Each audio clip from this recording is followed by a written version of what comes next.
The Great Gospel of John, revealed from the Lord through the inner word to Jacob Lorber. Volume 7, Chapter 218 to 220. Julius Caesar, a humble farmer in the beyond. Chapter 218. The spirits explain about the world in the beyond. The Lord tells a story from his youth. The Lord. After that, the counselor asked the spirits who appeared to him if they were real or maybe an illusion of his perhaps bewitched senses. The spirits said, "We are truth, and if you cannot see that and do not want to understand, you are only fooling yourself." The counselor said, "Then why can I only see you now, and why not also during other times? Why did you not make yourselves visible to me when I desired even fervently so many times to see you?" The Spirit said, "You also could see and speak to us more often if your soul were not blinded by the love of pleasure of the material world." The simple first men of this earth could do that, but when the following descendants sunk still further down into the materialism of the world, they also lost the ability to see the separated souls and to deal with them. Because of that, the darkness of doubt came over them, in which they also lost the belief in a continuance of life after the death of the body, and were anxiously wondering among themselves if, after the death of the body, the soul would continue to live. And look, this condition full of doubt of the very sensual human beings is a true punishment for their moral perversion, and so it is good. Because without this bitter punishment, men would still sink further down into the judgment of matter. And so, the fright of the death of the body are keeping them from it, because they do not know and realize what will happen with them after the death of the body. In the world during our life in the body, we all have gone through this same punishment, and we were full of doubt about all kinds of things. Only the real separation of our body has convinced us that after the falling away of the flesh, one continues to live. And during this continuance of life, only those are doing well who were righteous and performed good deeds. But slanderers and those who were not righteous, hard and completely loveless, are in a bad situation, even 1,000 times worse than those who are languishing here in the dungeons. It is true that you are a righteous man, but you are still hard and relentless. When you will come to this world with those qualities, you also will find this strong and relentless justice. But no love and compassion, because not any soul will find anything else here than what he has brought with him in his mind, for one stands on his very own ground here. Do understand this and take it into account, so that you may pass over to us well prepared, because now you have a better opportunity than we ever had." Then the counselor said, "Now I believe that you are real and not an illusion, but just tell me who that young Jewish man is who performs such wonderful works before our eyes." The Spirit said, "He is the one who he is, who he was, and who he always will be. We may not say more about him, because his will is commanding us. However, he is with you. You can ask him yourself." After this, the counselor turned especially to Julius Caesar and asked him, "On earth you were a very intelligent and mighty hero. All and everybody had to comply with your commands. But how do you live now in the world of the spirits?" The spirit, Julius Caesar, said, "Already in the world, I had to reap a terrible reward for the things I did, for the sake of my glory. That is why I did not bring much good within me to this place. That is why my reward was great poverty, and my worldly glory was here like a dark night, in which I only was able to see here and there a couple of stars, flickering through the thick black clouds. I was alone for a long time, without any company, and I had nobody else except myself. No matter how I shouted, cried, walked around and searched, it was all of no use. I called upon all the gods, but there was no answer. After a long, sad, desperate time in my terrible situation, I came to the idea to turn to the God of the Jews. Then it became lighter around me, and those couple of stars became also lighter, and it seemed as if they were coming closer. When I noticed that, I put my full trust in the God of the Jews and asked him fervently to help me out of my great need and misery. Then there was still more light around me, and the star came down close to me. And soon I discovered that the star took a human form, and this man was someone for who in the world I once performed a real good deed. He said to me, "Hail you, that during your night you have found the true God of the Jews. Banish your false gods, and banish also your own greatest idol, your Caesar glory. Become entirely humble, then I will take you to my house." Then I turned to the God of the Jews again and asked him to take away my glory and false idols. After that, also the other stars came as human beings toward me and said, "Also we have been on the earth just like you, but we were poor Jews who were persecuted by your priests.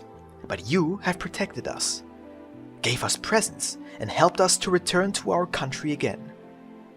Now you are poor, and of all earthly treasures you have nothing except that which you have done for us. And therefore, because God allowed us, we came to you to reward you the good that you have done for us. If you want to come with us without any glory, then you will find shelter with us."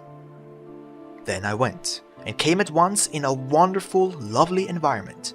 It seemed like a broad valley with a big, beautiful lake. The valley was very extended and surrounded with high mountains, which were beautiful to see. Before me stood a couple of houses, just like so many of them that are well known on this world, that are called fishermen's huts. Farther away I still saw more of those huts. The fields were luxuriously green. There were only a few trees, but they were full of the most beautiful fruits. At my arrival, I found in the hut, located at the right side, shelter with a friend, who in my greatest need was the first to come to me, and there I also found immediately something to eat and to drink. Everything was extremely simple, but still it gave me much more pleasure than my great treasures and palaces in the world had ever given me. When I felt so happy in the hut and had also strengthened myself sufficiently, my friend took me outside again, where we discovered a boat on the clear surface of the water of the lake. There was someone in it, and with his hand on the rudder he came in our direction. I asked my friend who that skipper might be, and he said, "He comes now and then to us over this lake, of which we do not know how long it is, and he always makes known to us in a very friendly way what we have to do next. After that, we have to go to work again. We take up the work again that is advised to us. We work with full dedication and with pleasure and delight, and our effort is blessed every time by the God of the Jews. When we came to this environment, just like you now, it still looked barren and deserted. Only by our diligence and zeal it turned into such a flourishing state. As you will from now on want to work with us, and thereby also receive the blessing that we have received." Chapter 219. The Life of Julius Caesar in the Beyond. This was very pleasing to me, and I went with my friend to the shore of the lake. The skipper landed soon and said, "Over there on the shore of the lake, on the right into the land, is still a dreadful pool in which there are still all kinds of terrible vermin, which is now and then polluting the air of this environment. You must drain this pool. Throw good earth into it until the pool, which is not very deep, is filled up. Then you will improve your environment a lot and gain another fruitful piece of land." My friend and also I thanked him with gladness for this advice. He quickly sailed away again, and we immediately started the real heavy work. The necessary tools for the work that was advised to us were in the house. We cheerfully and gladly took them, went to the place that was mentioned, and started to work. But still I became fearful and afraid when I saw how big the pool was, because there was such an enormous quantity of terribly looking vermin, and I said to my friend, "Listen, before we will have drained the pool, at least a full 100 years on earth will have passed by." Then my friend said, "What difference does it make to us how many years will have passed by on earth? Such a time does not exist here, because there is only one and the same eternal day here, and our time lies in our will. And this pool is only a necessary image of the filth that is still within your heart. And here it is especially your duty to purify yourself of it, by a firm will and by patience that was totally strange to you. But I will help you. Then this dreadful pool will soon, and without too much trouble, be changed into a fruitful piece of land. When I heard that, I strengthened my will and started to work with great patience. In the beginning it seemed as if the pool would never be filled up, but slowly it became visible that we did not work in vain. And so, this terrible pool was soon completely filled up with good earth. The vermin died under the weight of the earth and was buried forever, and we won a good and nice piece of land. And immediately we placed a new hut on it, which we put at the disposal of the arrived novices, because we usually are helping them, just like the friend of whom I am talking has helped me in my progress. Since that time the skipper came to us already several times, and each time he has given us new work to do, so that our environment changed into a true Eden. I still live there and desire for myself nothing higher, more beautiful or better. Therefore, do not be concerned with anything in this world which is from a worldly viewpoint great and precious, because here only the works and deeds that are truthfully good and noble have any value. Totally astounded, the severe, highly ranked counselor said to the spirit of Julius Caesar, "In relation to the earth, where is this region that you have described so faithfully now?"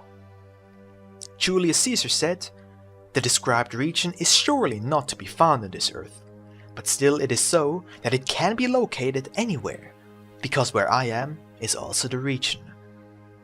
Slowly I have come to learn that the place, the region, and everything that is surrounding me in our world, as apparently lifeless matter, grew out of myself, just like in a way a tree on earth. Or, in other words, I myself am the creator of the world wherein I am living, and my friends are living therefore in the same scenery because we have the same love, the same will, and consequently also the same way of thinking. But also a lot of other spirits can live on the same spot, and each one of them in another region. This is the great difference between us, spirits, and you, still earthly human beings. The counselor said, "This I do not understand. How can there be multiple regions and scenery on one and the same spot?" Julius Caesar said, "Oh, that can easily be, and finally even in a very natural way. Look, in one and the same room are sleeping for instance 100 people, and all of them are dreaming. One is in Rome, the other one in Athens, and a third one in Jerusalem, a fourth one in Alexandria, and so on. Everyone is somewhere in a totally different place, and this is so lifelike that during the day he cannot stop talking about it. Well, how is this possible? All 100 of them are in one and the same sleeping room, and yet everyone in a totally different environment. Yes, how come, when thousands of people are on a field and each one of them sees something different in one and the same instant? Look, more or less everything is in the other, or rather in our spirit world. The difference between our world and the one of yours here is only the following. We spirits are actually living in our very own world, but you are living in the world of God. Because our world is the work of our thoughts, ideas, desires, and our will, but this world is the work of God's love, thoughts, ideas, and will. That is why man is the image of God, has creation power in himself, and in a purely spiritual state he can create his own world, and consequently live in his very own property. This you surely have understood now. The counselor said, "But then those men who are surrounding you, and who are dealing with you are also your work and your property in the world which has come forth out of you?" Julius Caesar said, "Also that, partly, but I could not make them appear before my spirit, and even less steal, see, hear and speak with them against their will. But this looks very much like the seeing, hearing and feeling of your fellow men on this earth, because you also do not see the real human being, but only an image of him in yourself. You only can feel him by your own feeling and hear the sound of his words in your ear, which is arranged in such a way that it imitates the sound that is coming to it through the air. However, when you are blind, deaf, and without feeling, the fellow man does not exist for you, even if he would be very close to you. But even if you hear, see, and feel so many people and imagine them in your thoughts, then in reality you will still see, hear, and feel nobody if there is nobody. And so, also in the spirit world, the spirit with whom you want to associate must be there, at least with his will, his love, and his awareness. Without this, you are alone, or the human beings that you can see sometimes for a while are nothing else but phantoms of your fantasy, does not have an existence in itself, no reality, and consequently, they also cannot associate with you, because everything that they seem to be is yourself.